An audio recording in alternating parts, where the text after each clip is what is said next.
ನಮಸ್ಕಾರ. Yes sir, ಈಗ ನಾವೇನು ಚಿಕಿತ್ಸೆ ಮಾಡೋಕ್ಕಿಂತ ಮುಂಚೆ ನಿಮ್ಗೇನು ಸಮಸ್ಯೆ ಇದ್ವು ಅನ್ನೋದನ್ನು ನಮ್ಮ ಆತ್ಮೀಯ ಆರೋಗ್ಯ ಆಕಾಂಕ್ಷಿಗಳೊಂದಿಗೆ ಹೇಳಿ ನಿಮಗೆ ಹೇಗಾಯ್ತು ಚಿಕಿತ್ಸೆ ಮತ್ತು ಆಯುರ್ವೇದದ ಬಗ್ಗೆ ನಿಮಗೇನು ಮಾನಸಿಕವಾಗಿರ್ತಕ್ಕಂತಹ ಒಂದು ಒಪಿನಿಯನ್ ಈಗ ಹೇಗಿದೆ ಅನ್ನೋದನ್ನು ಶೇರ್ ಮಾಡ್ಕೋಬೇಕು ಅಂತ ನಿಮ್ಮಲ್ಲಿ ಕೇಳ್ತೀನಿ. Yes sir, thank you so much sir.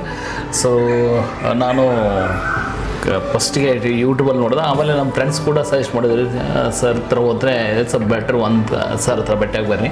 ಯಾಕೆ ನನಗೆ ಸುಮಾರು 4-5 ಇಯರಿಂದ ನನಗೆ ನೆಕ್ ನರ್ವ್ ಬರ್ದು ಆಮೇಲೆ ಬ್ಯಾಕ್ ನರ್ವ್ ಬರ್ದಿರೋದ್ರಿಂದ ಯಾವಾಗ ಟ್ರೀಟ್ಮೆಂಟ್ ಅಂದರೆ ಮೆಡಿಸಿನ್ ತೊಗೋತಾ ಇದ್ದನು ಆವಾಗ ರಿಲೀಫ್ ಅನಿಸಾಯಿತು.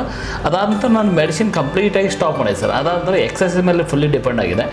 ಅದು ನಾನು ಆ ಒಂದು ಮೂಮೆಂಟಲ್ಲಿ ಚೆನ್ನಾಗಿರ್ತದೆ. ಯಾವಾಗ ನಾನು ಬ್ರೇಕ್ ಮಾಡ್ತಾನಲ್ಲ ಆವಾಗ ಮತ್ತೆ ಶುರು ಆಗ್ಬೋದು.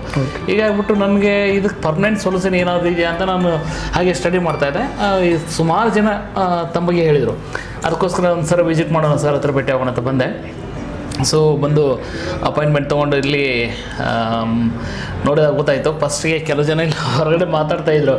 ಸೊ ನಾನು ಬೇರೆ ಕಡೆಯಿಂದ ಹುಬ್ಳಿಯಿಂದ ಬಂದಿದ್ದೀನಿ, ಇನ್ನೊಬ್ಬರೆಲ್ಲೋ ಬೇರೆ ಕಡೆ ಬೆಂಗಳೂರು ಬಂದಿದ್ದೀನಿ, ಆ ಥರ ಎಲ್ಲ ಹೇಳ್ತಾಯಿದ್ರು. ಸೊ ನನಗೆ ಅನಿಸ್ತು, okay, I came for the correct place ಆ ಥರ ಅಂದ್ಕೊಂಡು ನಾನು ಭೇಟಿ ಮಾಡಿ ಹೇಳಿದೆ ನನ್ನ ಇರೋ ಸಮಸ್ಯೆಗಳಿಗೆ. ನೆಕ್ ಮತ್ತು ಬ್ಯಾಕ್ ಇಶ್ಯೂ ಇರೋದನ್ನು ಹೇಳ್ಕೊಂಡಿದೆ. ಅದಕ್ಕೆ ತಕ್ಕಂಗೆ ನೀವು ಅಕ್ಯುಪಂಚರ್ ಥೆರಪಿ ಅಂತ ಮಾಡಿದ್ರೆ it's extraordinary sir.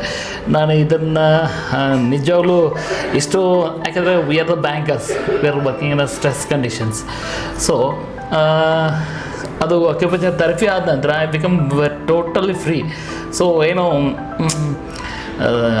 My body become light weight ಅನ್ನೋ ಥರ, ಆ ಥರ ಮನಸ್ಸಿಗೆ ಒಂಥರ ನೆಮ್ಮದಿ ಅನ್ನಿಸ್ತು.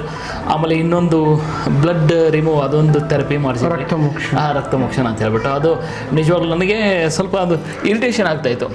ಫುಡ್ ಬರ್ನಿಂಗ್ ಕಂಟಿನ್ಯೂಸ್ ಆಗ್ತಾಯಿತ್ತು ಸರ್. ಅದು ಕಂಟಿನ್ಯೂಸ್ ಅಂದರೆ ಯಾವಾಗ ನಾನು ಶೂ ವೇರ್ ಮಾಡಿತ್ತಲ್ಲ ಆವಾಗ ಏನು ಗೊತ್ತಿಲ್ಲ, ಏನೋ ಉರಿ ಬಿಸಿ ಆದಂಗೆ ಉರಿ ಆ ಥರ ಅನಿಸ್ತಾ ಇತ್ತು.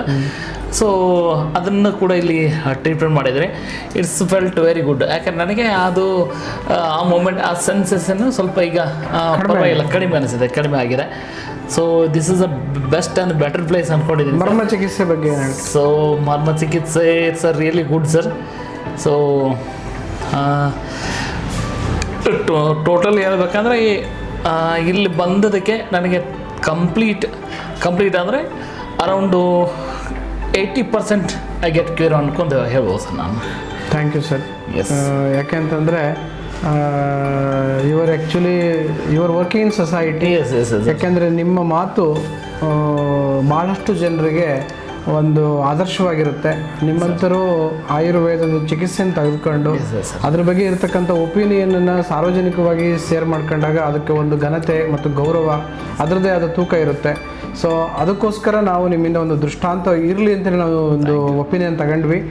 ಏನು ಅಂತಂದರೆ ಇವತ್ತಿನ ಆರೋಗ್ಯ ಸಮಸ್ಯೆ ಎಲ್ಲರಿಗೂ ಕುತ್ತಿಗೆ ನೋವು, ಸೊಂಟ ನೋವು, ಮೊಣಕಾಲು ನೋವು, ತಲೆನೋವು, ಇವೆಲ್ಲ ನೋವಿಗೆ ಸಮಸ್ಯೆ ಎಲ್ಲ ಕಡೆಗೂ ಇದೆ. ಅದಕ್ಕೆ ಮೂಲಭೂತ ಕಾರಣಗಳಿರುತ್ತೆ, ಯಾಕೆ ಬರುತ್ತೆ ಏನು ಅಂತ.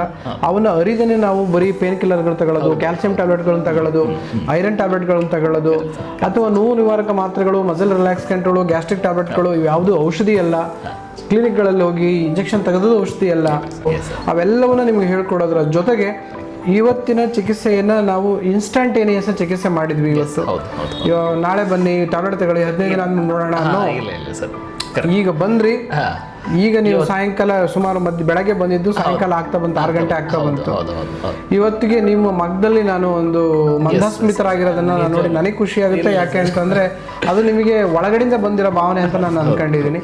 ನಾನು ಹೇಳ್ತಿರೋದು ನಾನು 100% ಈಗ ಕ್ಯೂರ್ ಮಾಡಿದ್ದೀನಿ ಅಂತಲ್ಲ, ಆದರೆ ಕ್ಯೂರ್ ಮಾಡುವ ಒಂದು ಸಂದೇಶ ಮತ್ತು ಒಂದು ಪ್ರತಿಬಿಂಬ ನಿಮ್ಮ ಮುಂದೆ ಕಾಣ್ತು. ಜೊತೆಗೆ ನಿಮಗೆ ಇರೋ ನೋವು ಕೂಡ ಇಲ್ಲ.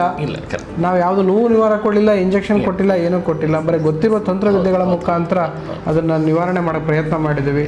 ಅದರಿಂದ ನೀವು ತೃಪ್ತರಾಗಿ ಖುಷಿಯಾಗಿ ಅದನ್ನು ಅನುಭವಿಸಿ ಇದೊಂದು ಖುಷಿಯಾಗಿ ಹೇಳ್ತಿರೋದು ನಮ್ಮ ಭಾಗ್ಯ ಅಂತ ನಾನು ಫೀಲ್ ಮಾಡ್ತಾ. ಇಲ್ಲ ಸರ್, ಇಟ್ಸ್ ನನ್ನ ಭಾಗ್ಯ ಅನ್ಕೋಬೇಕು. ಯಾಕೆಂದ್ರೆ ನಾನು ಮೊದಲೇ ಹೇಳಿದಂಗೆ ಸಾಕಷ್ಟು ಟ್ರೀಟ್ಮೆಂಟ್ ಕೂಡ ಅಪ್ಲೈ ಮಾಡ್ಕೊಂಡಿದ್ದೆ. ಬಟ್ ಏನಂದರೆ when you taking the medicine at the moment only it will get relief.